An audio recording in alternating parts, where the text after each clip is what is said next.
Hello, and welcome to Jamila's Stamping Grounds. Today I would like to show you a couple of tips on how to adapt a sketch for your next card. Sketches can be great tools to help get your mojo going, but some crafters struggle with how to adapt their supplies that they have to a sketch. So here's a sketch that we're going to use today.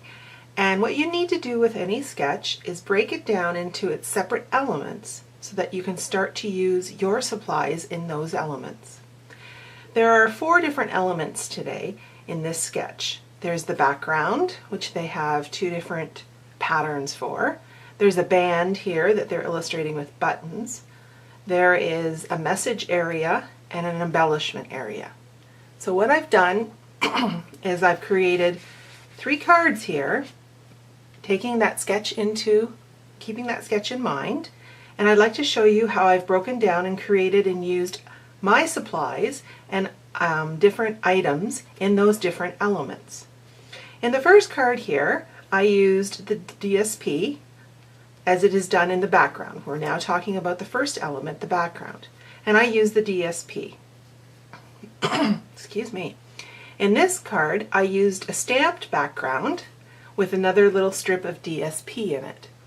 In this background, it might be a little bit hard to see. I'm not sure if you can catch the shadows with it, but it's an embossed background to create the 3D effect.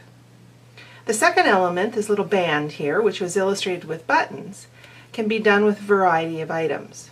In this card, I'm going to show you I used our gold foil paper and the star border punch to punch out some stars, and I created my band with the stars. On this one, it would be similar to using the buttons, and I used a row of brads. You can keep the elements in a sketch, or you can adapt them how you like. Here I used a piece of DSP as the band on the card. The third one is the message area. Here I used very similar design as was done on the sample in the sketch, where I used bits of cardstock for the mat or the background and then a simple greeting across. Here I used a greeting with the matching framelit to cut it out. It's very plain and simple, and I just used the positioning of where the greeting was to really in this card here. You don't have to use everything in the sketch, you can just use what you like. On this one, I used a doily as my mat or background piece with the punched greeting out on top. Lastly is this embellishment portion, and on here I used a simple button, here I used a piece of ribbon, and here I used a ribbon trim flower with a little bit of lace for the embellishment.